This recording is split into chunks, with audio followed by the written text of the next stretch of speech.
और सभी लोग म्यूट कर लीजिए अपने आप को।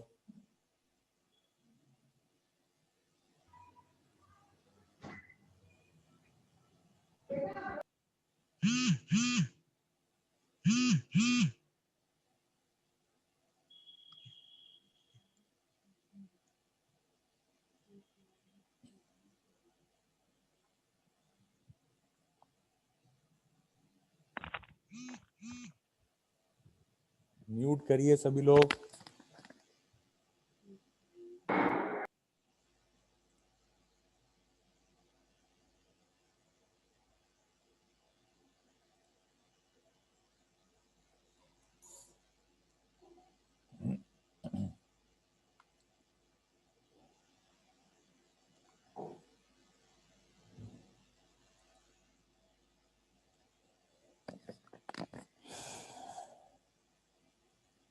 अटेंडेंस सभी लोग अपनी चैट बॉक्स में डाल दें और मैं कुछ शुरू करने की कोशिश करता हूँ।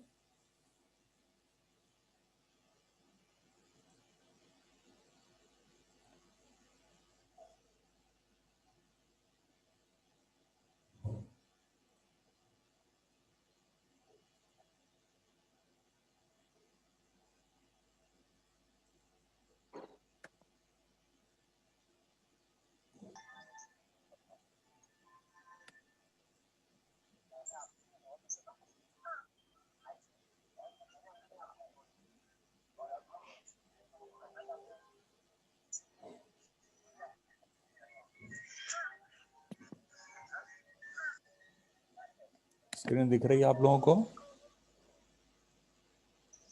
Yes sir. Yes sir. Yes sir. चलिए ठीक है, तो यस सर। ठीक है, बाकी सब लोग म्यूट हो जाइए फटाक से। तो हम लोग शुरू करते हैं अब।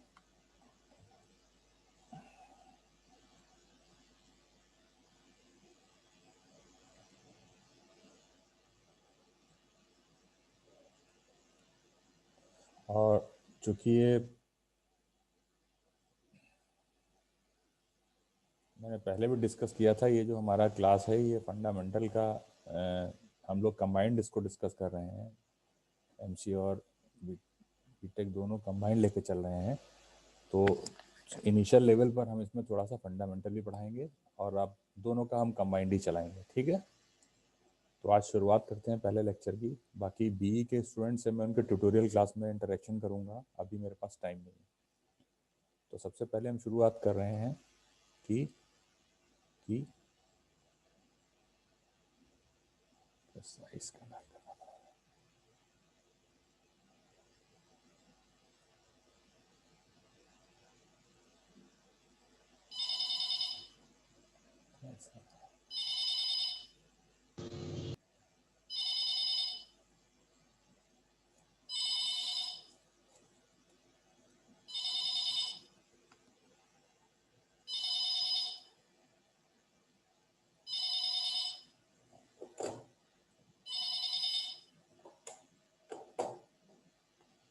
तो सबसे पहले हम शुरुआत करने जा रहे हैं आपकी कि बेसिकली आपका कंप्यूटर क्या होता है। फंडामेंटल सबसे पहले जब हम शुरुआत करेंगे तो हम डिस्कस करेंगे कि कंप्यूटर क्या होता है। तो कंप्यूटर की बहुत सारी डेफिनेशंस आप लोगों ने पढ़ी होंगी और आप लोगों को मालूम भी होंगी, क्योंकि बहुत से लोगों ने बीसीए किया होगा और जो बीटेक वाले स्टूडेंट्स हैं उन्होंने अपने 9th 10th 12th में पढ़ाई होगा। मैं शुरुआत करता हूँ कि कंप्यूटर क्या होता है। Is an electronic device. Sir आवाज स्लो आ रही है। थोड़ा सा वॉल्यूम अपना बढ़ा लो, ठीक है।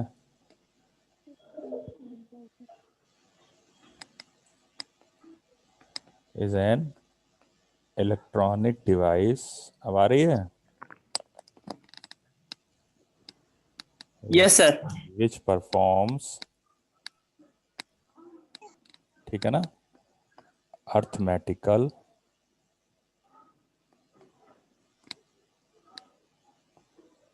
as well as logical operations, ठीक है ना। तो हम कहेंगे कि कंप्यूटर, म्यूट कर लो आप लोग सब लोग। तो कंप्यूटर एक इलेक्ट्रॉनिक डिवाइस होती है जो कि arithmetical as well as logical operations को परफॉर्म करती है। अटेंडेंस आप लोग अपने चैट बॉक्स में डाल दीजिएगा। अर्थमेटिकल का मतलब क्या होता है? अगर हम अर्थमेटिकल की बात करें तो अर्थमेटिकल का मतलब होता है एडिशन, सब्ट्रैक्शन, मल्टीप्लिकेशन, डिवीजन। बोल कौन रहा है भाई? कौन बोल रहा है?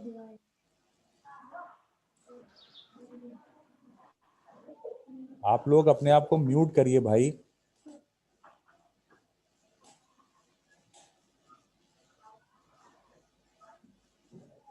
अर्थमेटिकल का मतलब होता है प्लस माइनस स्टार डिवीजन और ये मॉडुलस।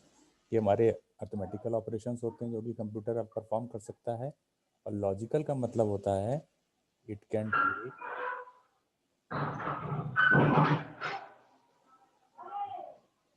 डिसीजन इटसेल्फ, यानी ये अपने आप डिसीजन भी ले सकता है। पहले तो मैं आप लोगों से बोलूंगा कि सभी लोग अपने आप को म्यूट कर लें। बार बार मुझे कहना पड़ रहा है, ठीक नहीं लग रहा है। जो भी ऑन है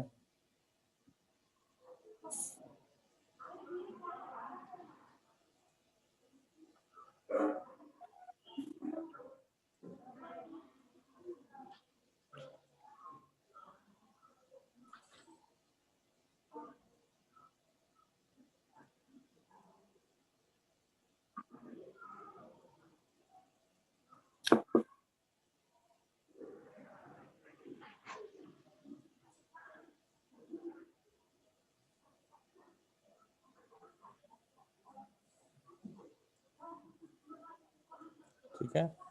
तो अर्थमेटिकल ऑपरेशन के साथ साथ ये लॉजिकल ऑपरेशन भी परफॉर्म कर सकता है। ये कौन बना रहा है भाई? इसमें डिजाइन है बोलिएगा मैं दोनों लोग ये म्यूट किए हैं। अरे मैं क्लास को सस्पेंड कर दूंगा अगर आप लोगों की हरकतें सही नहीं होंगी, बता रहा हूं मैं।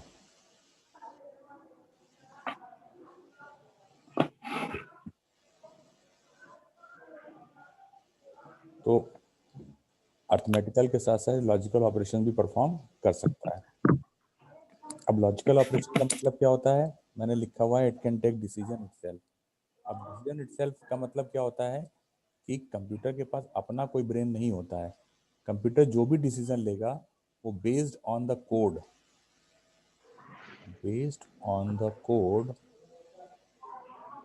रिटन। जो भी आपने कोड लिखा हुआ होगा उस कोड के बेसिस पर ये डिसीजन लेगा।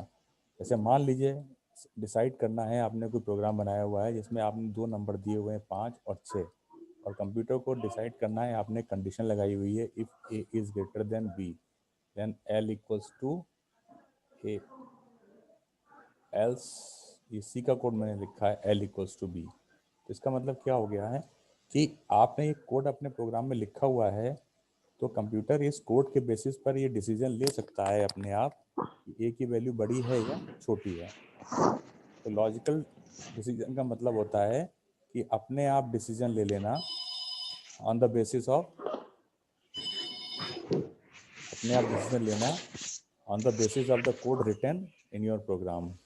ठीक है, तो इस ठीक है द प्रोग्राम। ठीक है, तो ये हमारा बेसिक डेफिनेशन होती है कंप्यूटर की, जिसको अभी तक हमने पढ़ा है कि computer is an electronic device which performs arithmetical as well as logical operations. Arithmetical operations हमारे डिवीजन, मल्टीप्लिकेशन और ये सब होते हैं, और लॉजिकल ऑपरेशन हमारा क्या होता है कि ये डिसीजन अपने आप ले सकता है based on the code written. अपने आप कोई डिसीजन नहीं लेगा, जो कोड आपने लिखा हुआ होगा उसी कोड के बेसिस के ऊपर ये डिसीजन ले सकता है।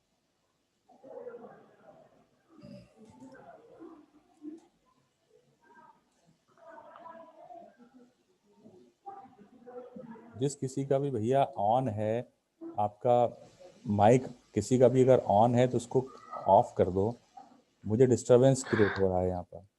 जिस किसी ने भी सर ऑफ, किस सब्जेक्ट की क्लास चल रही है? सर ऋषितोष। तुमने कौन सा ज्वाइन किया हुआ है? तुमने कौन सा ज्वाइन किया हुआ है?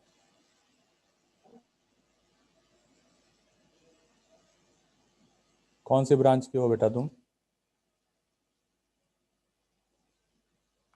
Sir electrical. अरे तुम्हें तुम्हारा टाइम टेबल मिला था, तुमने कौन सा ग्रुप ज्वाइन किया था? KCS 10T किया था, 101T? Yes sir. तो वही चल रही है। म्यूट कर लो अपने आप को फटाक से।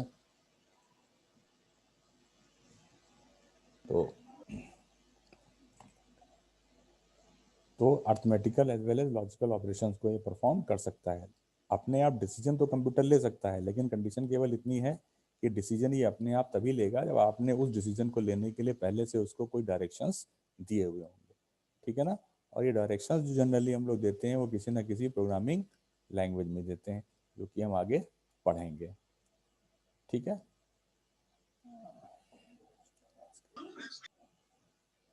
अब आगे हम लोग बात करते हैं। तो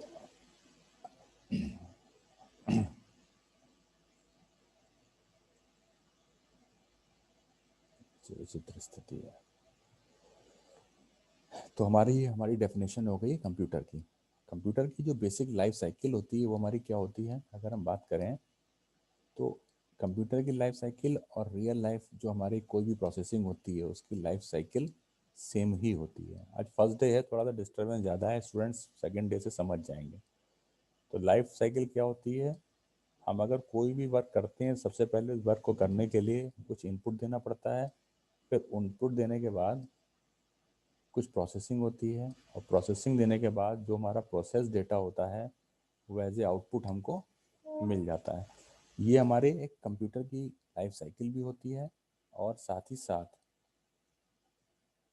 अगर रियल लाइफ की अगर हम बात करें तो रियल लाइफ में अगर हम कोई भी वर्क करते हैं तो हर एक वर्क की लाइफ साइकिल भी हमारी सेम ही होती है, कि हमें कोई भी अगर वर्क करना है तो प्रोसेस करना होगा। प्रोसेस करने से पहले हमें क्या चाहिए होगा, वो डेटा जो हमें इनपुट करना है, जिसके ऊपर हम प्रोसेसिंग को अप्लाई करेंगे।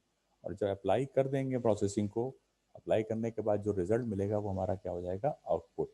जैसे फॉर एन एग्जाम्पल अगर आप मान के चलें कि आप लोग नर्सरी से और UKG से और प्लेवे से आपने पढ़ाई शुरू की, और अभी आपने 12th किया या ग्रेजुएशन किया, कुछ ने MCA में एडमिशन लिया, कुछ ने BTech में एडमिशन लिया, तो अभी तक आप क्या कर रहे हो, इनपुट करते चले जा रहे हो और साथ ही साथ प्रोसेस करके रिजल्ट लेते चले जा रहे हो।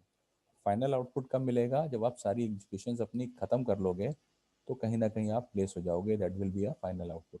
हर एक इंटरमीडिएट इनपुट और इनपुट प्रोसेस के बाद इंटरमीडिएट आउटपुट भी आपको मिल ही रहे हैं हर क्लास के साथ साथ, लेकिन फाइनल आउटपुट आपको तब मिलेगा जब आप फाइनली जब आप ग्रेजुएट होकर के निकलेंगे, ठीक है।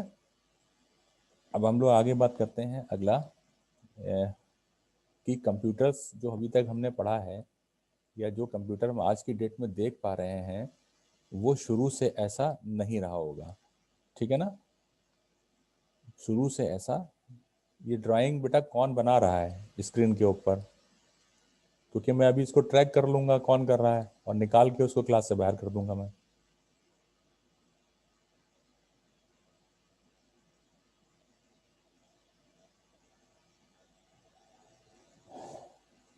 डिस्टर्बेंस क्रिएट कर रहे हैं। तो हम लोग बात कर रहे हैं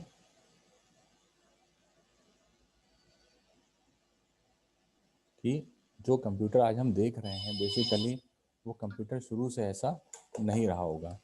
तो इसका मतलब क्या हो गया कि जिस कंप्यूटर की शेप्स को हम लोग देख रहे हैं आज की डेट में वो कई सारी फेसेस से होकर ही गुजरा हुआ होगा, और वो फेसेस क्या कहलाती हैं, कंप्यूटर की जेनरेशंस,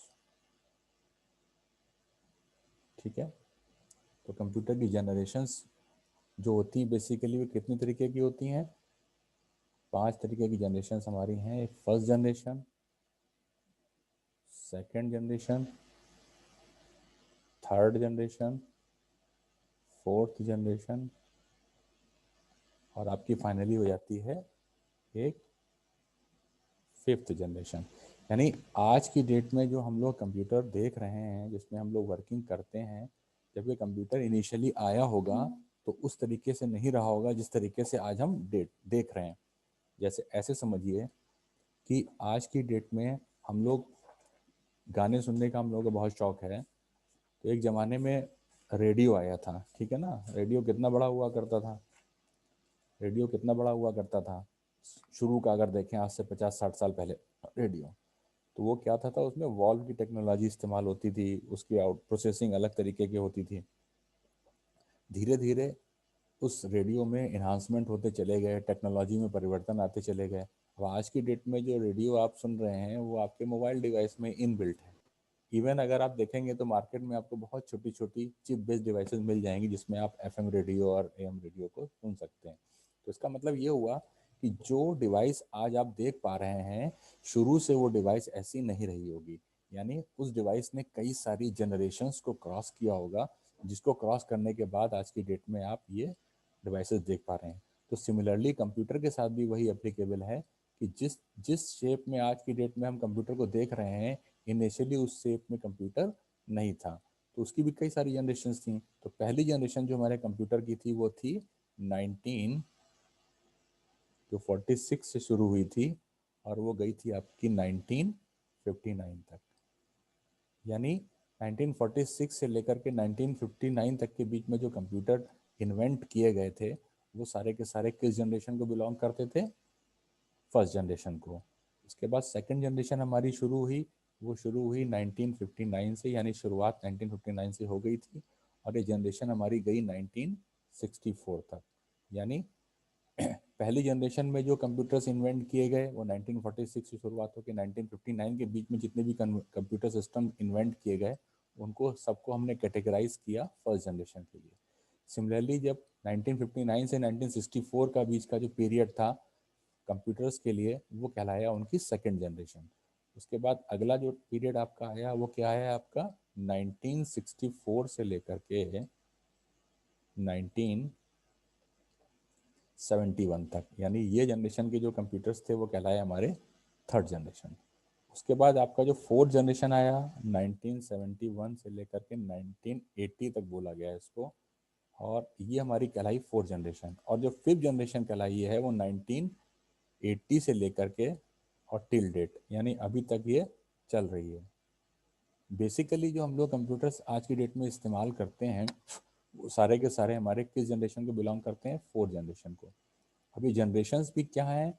ये जनरेशन्स इन कंप्यूटर की परफॉर्मेंस, कैपेसिटी और इनकी पावर के ऊपर डिपेंडेंट है कि किस जनरेशन के कंप्यूटर कितने ज़्यादा पावरफुल हुआ करते थे। तो पहले जनरेशन के कंप्यूटर जो थे, जो सबसे ज़्यादा जो मोस्ट कॉमनली यूज कंप्यूटर था पहली जनरेशन का वो था हमारा एनियाक। एनियाक का मतलब क्या हो गया? एनियाक का मतलब हुआ इलेक्ट्रॉनिक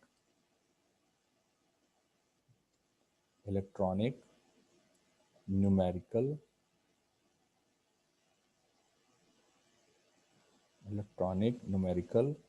इंटीग्रेटर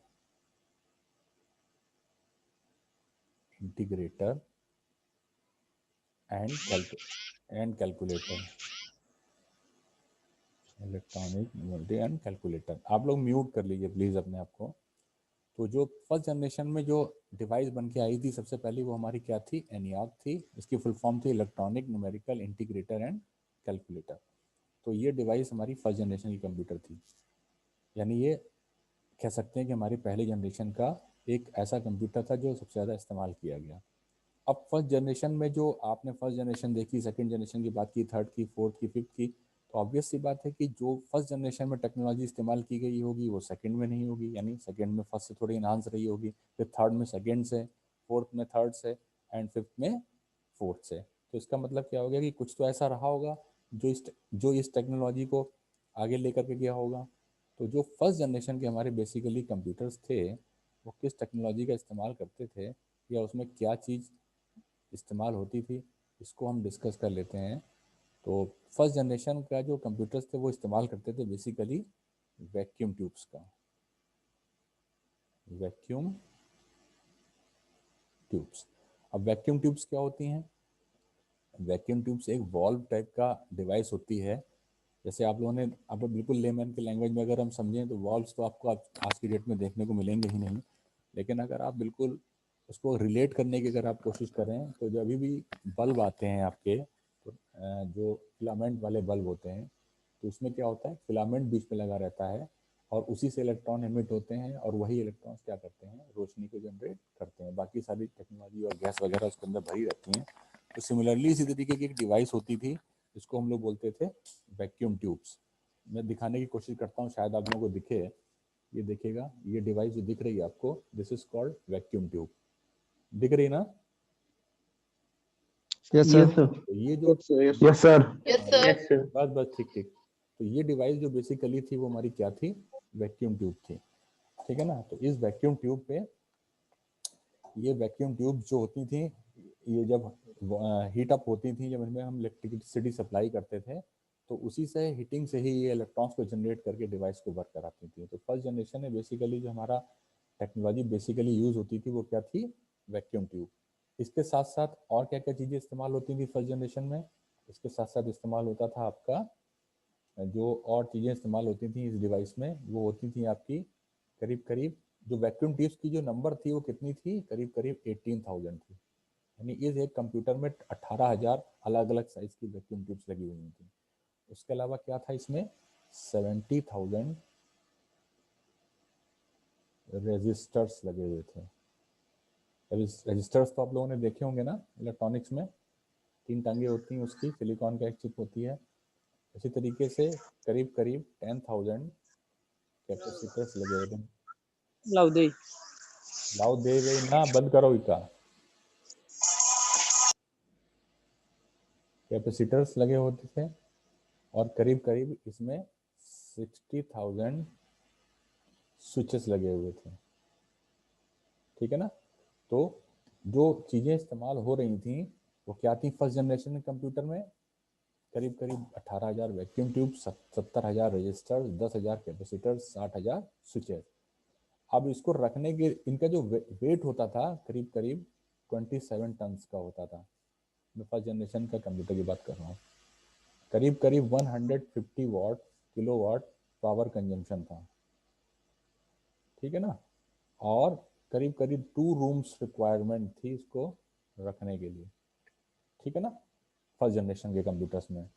और दूसरा, ये केवल और केवल 0 और 1 पे वर्क करते थे, यानी मशीन लैंग्वेज पे। यानी इन कंप्यूटर्स को चलाने के लिए स्पेशल पर्सन्स की ज़रूरत होती थी जो मशीन लैंग्वेज को जानते थे, उसकी हेल्प से ये कंप्यूटर वर्क करते थे, है ना? इनपुट के लिए इसमें हम लोग क्या इस्तेमाल करते थे? Punch card. पंच कार्ड इस्तेमाल होता था एज ए इनपुट, ठीक है ना? और मशीन लैंग्वेज के थ्रू इसमें हम लोग प्रोग्रामिंग करते थे। और मशीन लैंग्वेज क्या होती है? 0 और 1 की फॉर्म में, यानी वो बंदा जिसको हार्डवेयर की 0-1 लैंग्वेज आती थी वही इसको ऑपरेट कर सकता था। बट ये कंप्यूटर काफ़ी फास्ट हुआ करते थे उस ज़माने में। 1 सेकेंड में करीब करीब 350 आपके मल्टीप्लिकेशन, और साथ ही साथ करीब करीब 5,000 एडिशंस को परफॉर्म कर सकते थे। तो देखा जाए उस लिहाज से ये कंप्यूटर काफ़ी फास्ट थे। 1 सेकेंड में ये 350 मल्टीप्लिकेशन और 5,000 एडिशंस को परफॉर्म कर सकते थे। बट दिक्कत क्या थी? एक तो ये इतने सारी चीज़ें लगी होने की वजह से इनका साइज बहुत बड़ा था, ये ड्रॉबैक थी। दूसरी ड्रॉबैक ये थी कि वो चलाने के लिए केवल मशीन लेवल लैंग्वेज की नॉलेज होना जरूरी था। इनपुट के लिए पंच कार्ड इस्तेमाल करते थे, और रखने के लिए बहुत ज़्यादा स्पेस की रिक्वायरमेंट होती थी।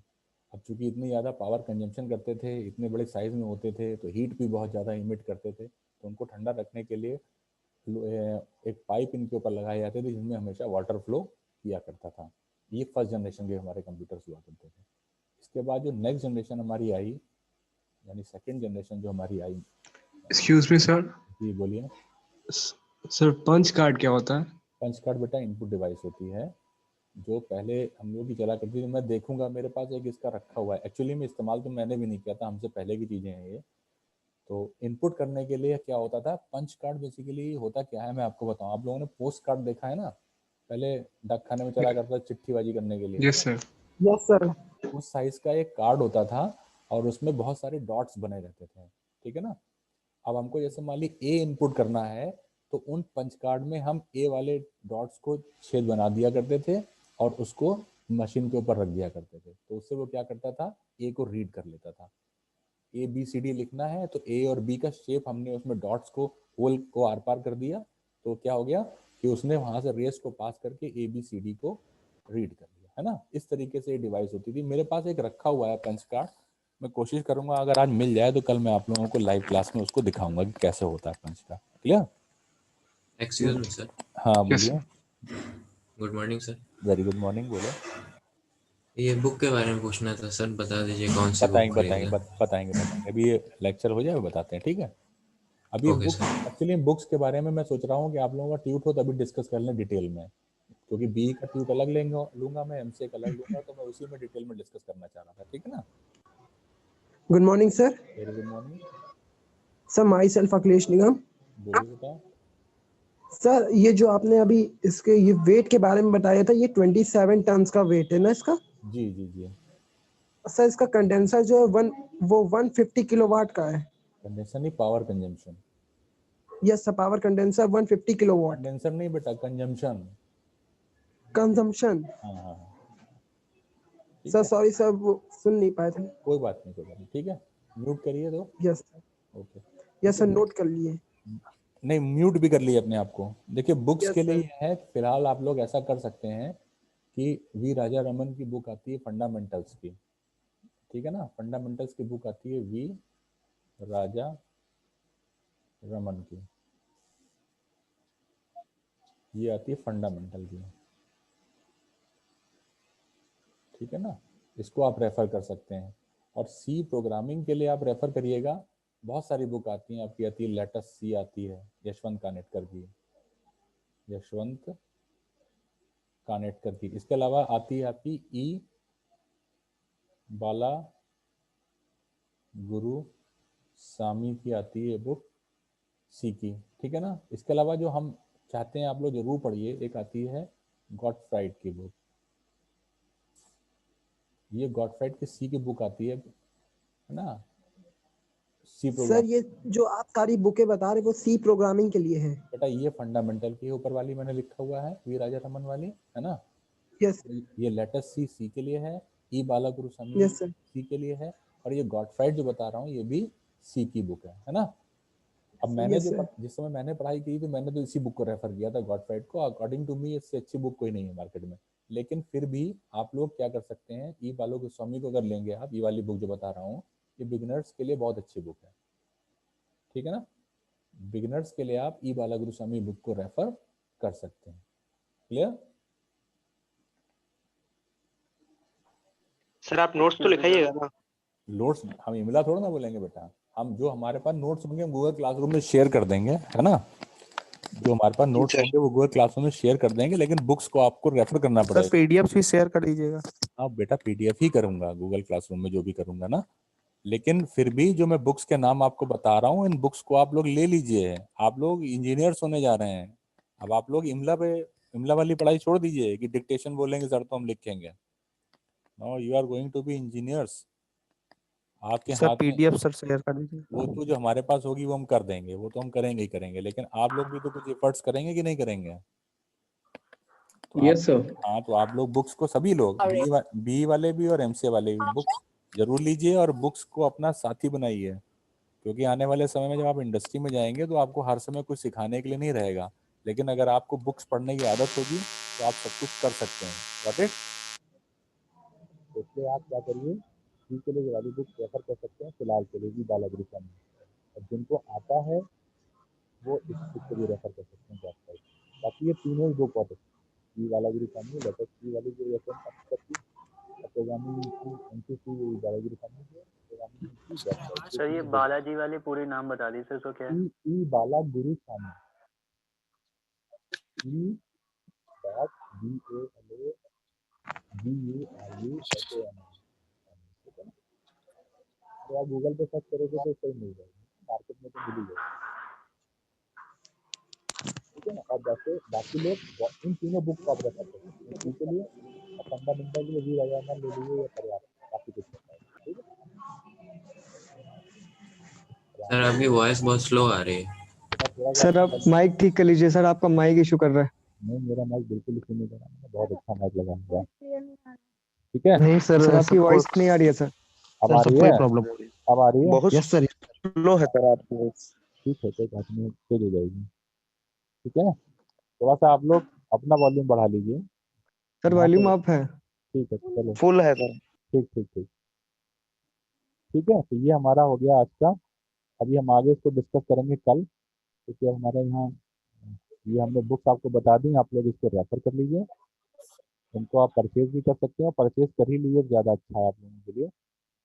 ठीक है, तो जो नेक्स्ट आपकी जनरेशन आती है, पहली जनरेशन में टेक्नोलॉजी इस्तेमाल हुई थी वैक्यूम ट्यूब। जो मेन टेक्नोलॉजी थी वो क्या थी? Vacuum tube. और सेकंड जनरेशन में जो हमारी टेक्नोलॉजी इस्तेमाल हुई बेसिकली वो थी क्या हमारी? ट्रांजिस्टर्स। यानी जो सेकंड जनरेशन के कंप्यूटर्स थे उन कंप्यूटर्स में वैक्यूम ट्यूब्स को रिप्लेस कर दिया ट्रांजिस्टर्स ने।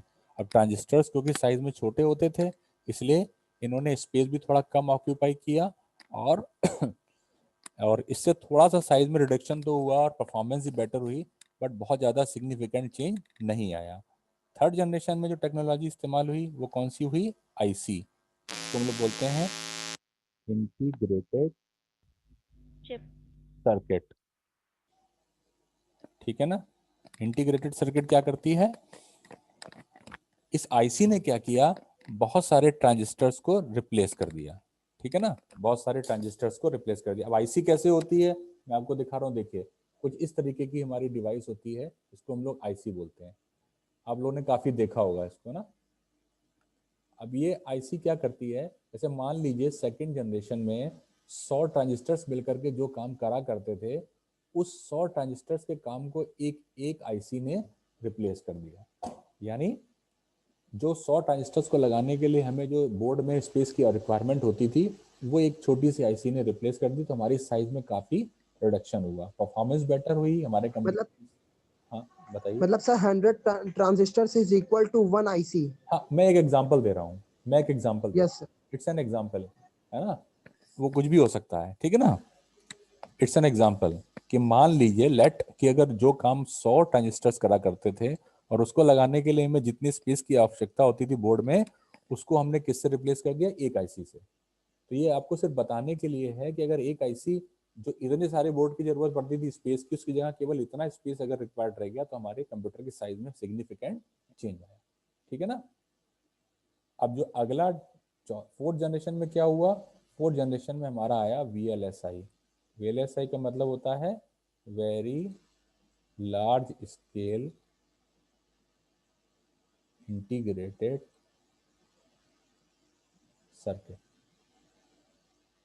यानी इस VLSI चिप ने बहुत सारी आईसीज को भी रिप्लेस कर दिया। तो अगर ये VLSI का डेवलपमेंट नहीं हुआ होता तो जो भी डिवाइसेस आज की डेट में हम देख रहे हैं बहुत छोटे छोटे स्मॉल साइज की, शायद वो पॉसिबल नहीं हो पाता। तो थैंक्स टू VLSI। तो अभी हम क्या करने जा रहे हैं कि अब आज का लेक्चर यहीं रोक रहे हैं, 2 मिनट का समय बचा हुआ है। आप सभी लोगों ने अपनी अटेंडेंस चैट बॉक्स में डाल दी है? Yes sir. Yes sir. ठीक है, तो यस सर। अब कल से थोड़ा आप लोग टाइमली जुड़िएगा तो हम तुरंत शुरुआत कर देंगे ना। आज फर्स्ट डे था तो इसलिए थोड़ा सा दिक्कत नहीं थी। बाकी हम लोग आपस में इंट्रोडक्शन बीटेक वालों से ट्यूटोरियल क्लास में करेंगे जिस समय हम ट्यूट आपकी लेंगे मंडे को। VLSI का एक बार फिर से फुल फॉर्म बता दीजिए sir. Very large scale integrated circuit. Okay sir. ठीक है, सर ड्यूट क्या है? ट्यूटोरियल क्लास एक होती है जिसमें आपके डाउट्स क्लियर किए जाते हैं ना। आप लोगों को इंडक्शन में बताया नहीं गया था क्या ये सब? सर बताया क्या था सर? चलो ठीक है, तो हम मंडे को जब क्लास होगी हम लिंक शेयर करेंगे तो आप लोग ज्वाइन करिएगा। ठीक है।